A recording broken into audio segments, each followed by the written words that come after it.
Hi everyone, this is John. Welcome back to another episode of the Subcontinent. Our episodes aim to address important issues in the subcontinent which affects the governments, people, organizations and the region as a whole. We will try to explain the issues, break down controversies surrounding them and try to have some external perspectives from experts and people. In this edition of the Subcontinent, we shall look into how US rush in delivering helicopters to India may upset Pakistan and China. Also, we will listen to the climate wake-up call and review the long-neglected issue of gas leaks in India. India and the United States both agreed to a $3 billion deal for 30 helicopters signed by Trump and Modi. They say that this will advance shared security interests, job growth and industrial cooperation between both the countries. Selling more gears and military tech is a routine for the US, but it usually holds the equipment in order to blackmail countries. Now suddenly when the US goes out of its way to speed up the delivery, many players in the region may start to wonder why. Some say that the US is deliberately doing so because it wants to aggravate tensions in the subcontinent. Namaste. India and the US signed a $3 billion deal for 24 MH-60 Sikorsky Romeo multi-role helicopters and 6 Apache attack choppers during President Donald Trump's visit. We make the greatest weapons ever made. Airplanes, missiles, rockets, ships. We make the best, and we're dealing now with India. The pact, whose clearances were rushed through in anticipation of the high-profile visit, was the highlight of the extravagant show. New Delhi and Washington were in such a hurry to get the sub-hunting US helicopters into the hands of the Indian Navy that the Americans gave up some of their own helicopters to fill the rushed delivery. The US Navy allowed Sikorsky to take 3 of its brand new MH-60RC Hawks and begin modifying them to Indian standards to deliver next spring. The remaining 21 helicopters will be delivered in 2023 and 2024. The MH-60R are mainly geared for anti-surface and anti-submarine warfare, and China is progressively increasing both the size and capability of its submarine fleet as well as its patrols in the Indian Ocean. Therefore, it is quite justifiable that the hurry to begin delivering the sub-hunters causes dismay for Beijing, as it can be easily construed as an excuse by the US to pull India closer as a hedge against the growing Chinese naval capabilities.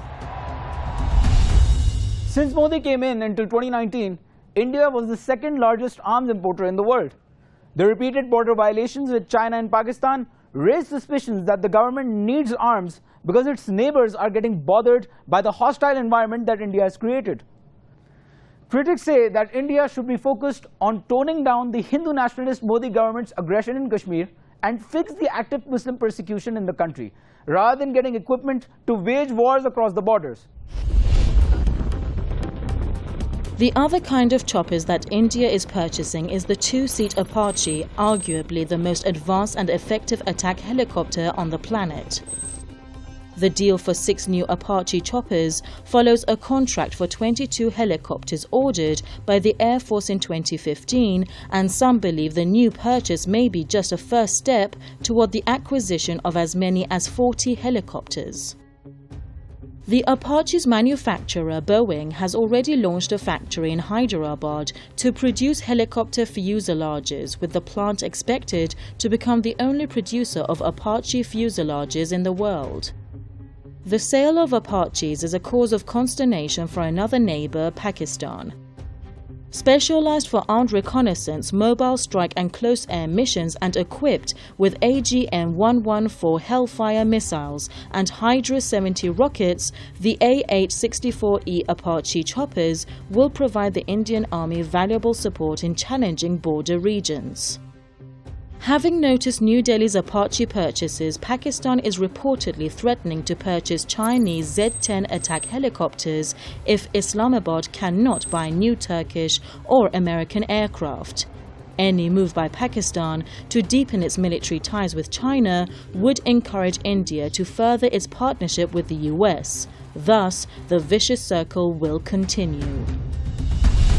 Now, to add more insight, let's cross over to Washington, D.C. and talk to Mr. James Jatras, who is a former foreign policy analyst at the U.S. Senate. Mr. Jatras, welcome to the show. So, what do you see as the factors that promoted the United States to speed up the implementation of the deal to sell helicopters to India? Well, as far as the timing goes, I think it's clear that this is related to the recent clashes between India and China along their line of control. That, as everyone knows, Washington has this idea that somehow India can be enlisted with Australia and Japan as what they call a quad to contain China in what they call the Indo-Pacific region.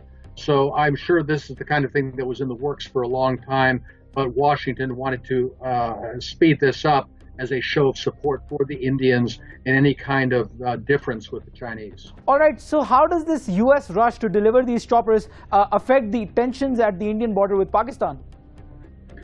I'm not sure that will make that much difference between India and Pakistan, because after all, when have relations between India and Pakistan ever been good?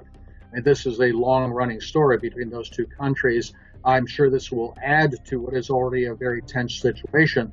Let's also keep in mind that during the first Cold War between the United States and the Soviet Union, India was closely aligned with the Soviet Union, and Pakistan was aligned very closely with the United States and also with China. Those alignments have been kind of scrambled up in recent years, given the very strong relationship between Moscow and Beijing.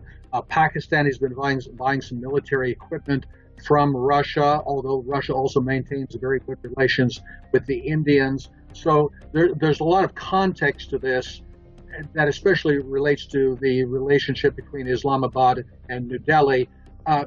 It's very hard to make those relations worse than they always have been. Mr. Jatras, please stay with us, and I want you to look at the global media coverage, and then we can come back to the question and answer session for more views. The urgency in delivery stems from the decade-long process India has undergone to replace its aging fleet of British-made naval helicopters as Chinese Navy ships, underwater drones and so-called maritime militia civilian-flagged fishing boats spread further into the Indian Ocean. India-US cooperation has received strong bipartisan support in the United States for over 2 decades due to shared concerns over China's rising military power. However, Modi's embrace of Trump and policies targeting India's Muslim minority could spell trouble for that cooperation under a future Democratic administration. The Indian Air Force's choice of the Apache and the Chinook back in the late 2000s marked a win for Boeing and a loss for Russia, which had put forward to the Mi-28 Havoc and Mi-26 as offerings. The arrival of the Apaches ahead of schedule validates Boeing's commitment to delivering on its promise of modernizing India's defense forces. All right, thank you, Mr. Jatras, for staying with us. Now, I want to ask you, how would the Chinese reaction be to all of this? China will not be pleased. I'm not sure how much this actually adds to what is an increasingly tense situation between the United States and China. Let's be honest here. We are entering what amounts to a Cold War with China, where the United States views China as an adversary and makes it very clear that we want to break China as a potentially great power rival to the United States. I think anything we do with respect to any of China's neighbors, including India, has to be put into that context. Certainly in Washington, people are looking at India as some kind of a juggernaut we can use against the Chinese. I don't think the Indians look at it that way. They realize they have their issues with China, they have their tensions with China, but they're not about to expose themselves to a very dangerous strategic situation or clash with China because Washington wants it. Mr. Jatras, so how would the U.S. decision to go out of its way to accelerate arms delivery to India worsen the military buildup in the subcontinent? I'm not sure how much marginally it makes a difference. India is going to do what it needs to do to safeguard its national interests. Clearly, China is a major factor in that calculation. But as I say, I don't think the Indians are about to find themselves in a very unwise and dangerous confrontation with China just because they're being pushed to do so from the United States. That the United States can try to stir the pot, maybe try to increase the tensions, and maybe this will marginally impact things in that direction. But my expectation is, and my hope is, that cooler heads will prevail in New Delhi and to realize that whatever the Americans decide to do, they're going to be neighbors of the Chinese for a very, very long time, and that they need to do their best to try to decrease these tensions and work out a positive relationship with China. Thank you, Mr. James Jafris. It was very nice having you here with us to share your views. Now, viewers, let's see how people on social media see this situation, and then we can come back to the next segment. Andlib brings US's double-standard policies into light by saying that the US prevents Iran from selling arms, and yet it sells huge amount of arms to India. Swain makes fun of the foreign policy of Indian Prime Minister, saying that he can only purchase arms.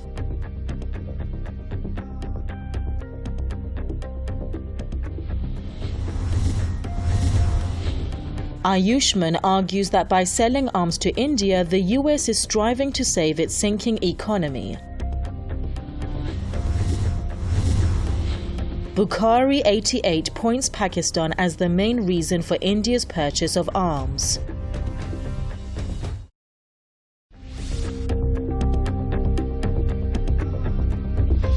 A deadly toxic gas leak at a Korean-owned polymer plant in southeastern India in May led to the deaths of 12 people and the illness of more than 1,000 people after styrene leaked from the LG chemical plant near Visakhapatnam in Andhra Pradesh state.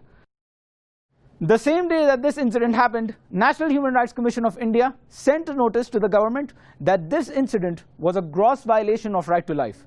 The UN also said that this incident is a grim wake-up call.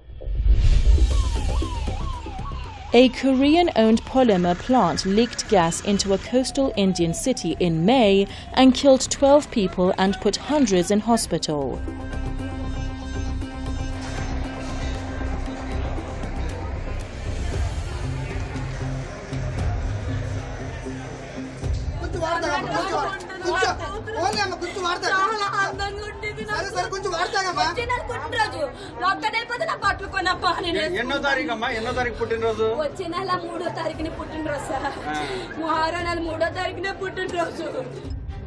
During the same week, accidents at two other factories, one in Chhattisgarh and another in Tamil Nadu, hospitalized several workers.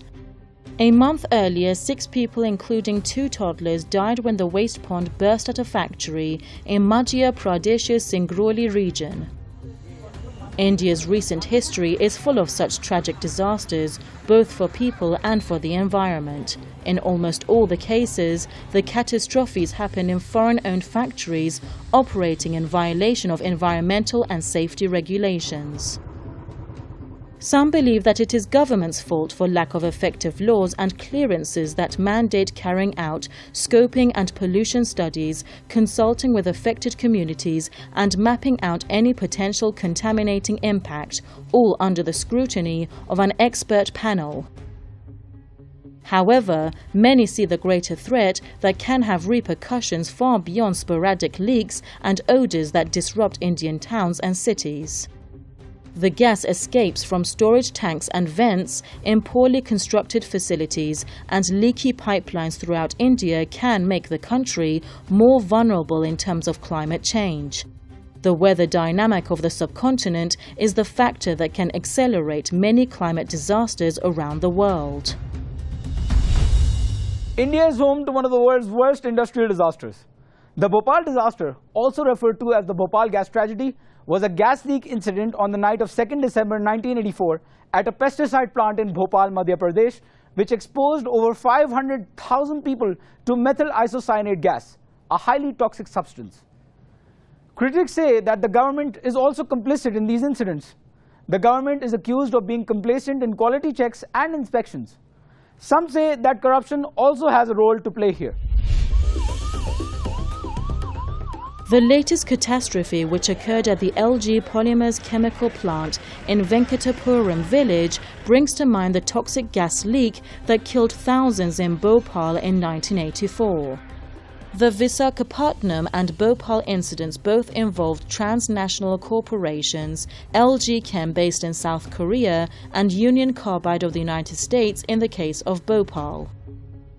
The UN Special Rapporteur on Hazardous Substances and Waste, who monitors the issue, says it illustrates the range of human rights infringements brought by our rampant consumption and production of plastics. It serves as yet another reminder that around the world mini Bhopal chemical disasters continue to unfold with shocking regularity. Since Premier Modi came to power in 2014, the erosion of environmental safeguards and legislation has become more evident as green laws are being eased in favour of reduced industrial scrutiny. In addition, the government also spares no efforts to keep foreign firms safe and content. The attempt to whitewash the government and remove LG Polymers from any potential criminal liability has already started. Now, to learn more about this issue, we are joined by a prominent activist from Indian city of Bhopal, Mr. Satynath Sarangi, who has kept the Bhopal gas tragedy unforgotten in the past 35 years and has fought for the rights of the victims. Mr. Sarangi, welcome to the program. So, why should we see such high number of gas leaks and similar disasters in India? It is because we have too many factories producing hazardous material and that are run by powerful companies in our country.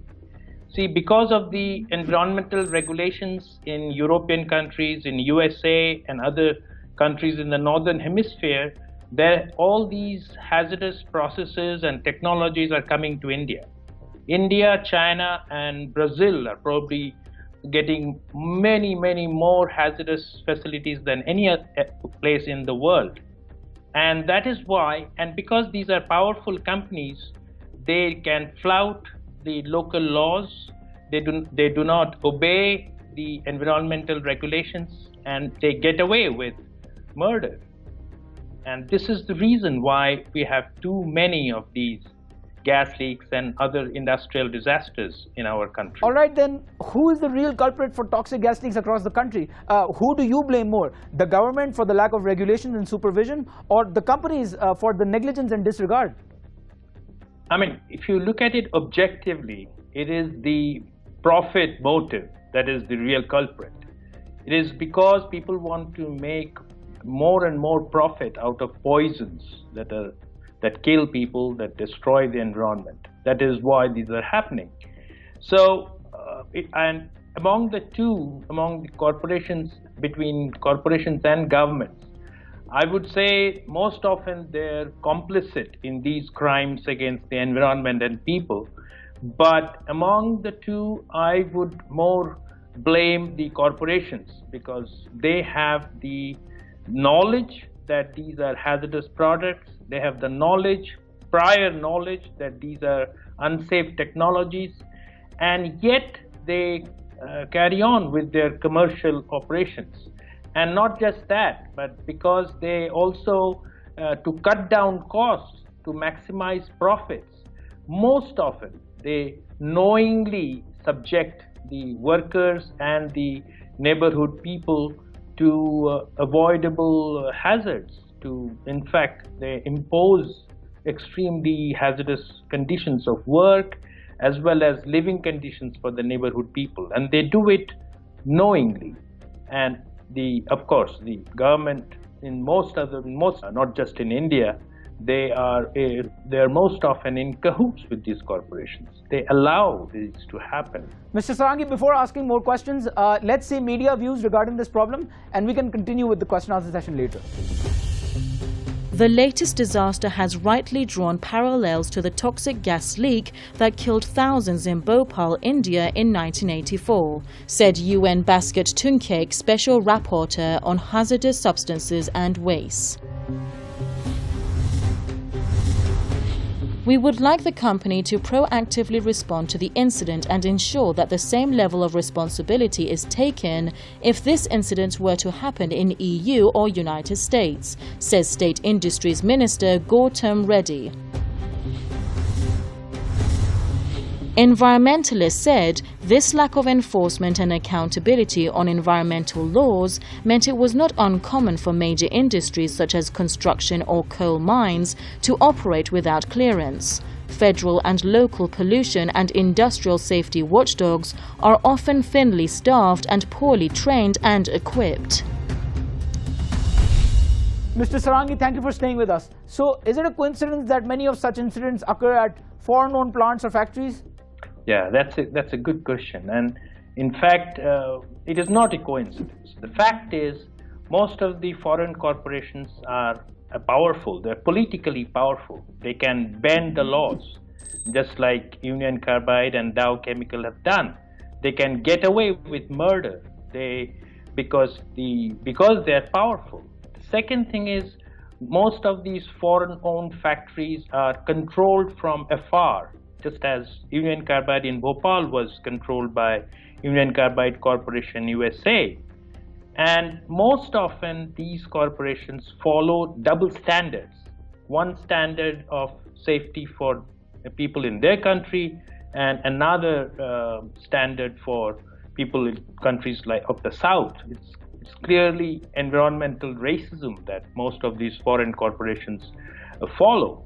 The other major reasons for foreign operated facilities to have so many disasters is because most of the time the people who design, who locate, who operate from a distance, they are not aware of the local conditions.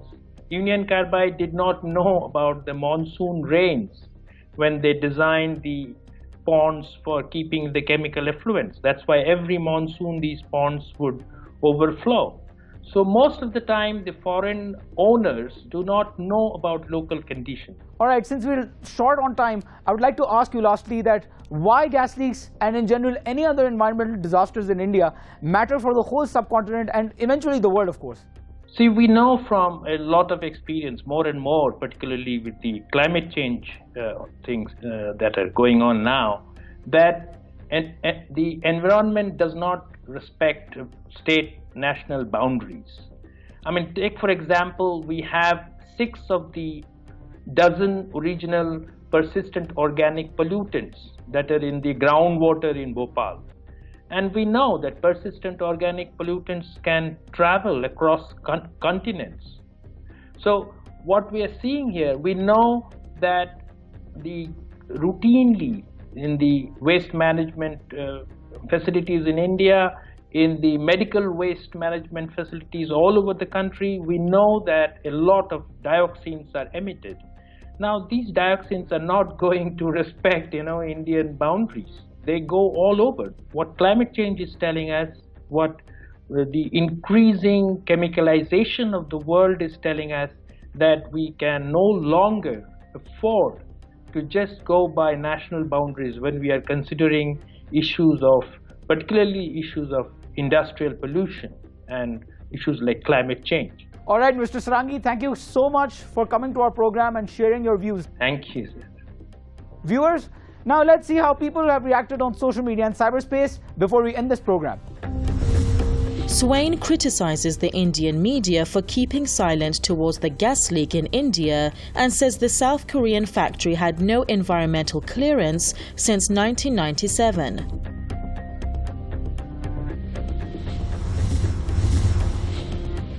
Venkat blames the in-charge of the South Korean plant for not observing safety measures that can prevent such deadly incidents.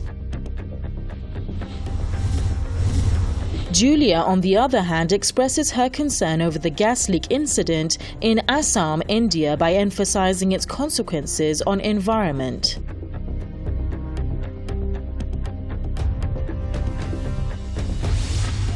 This marks the end of our episode.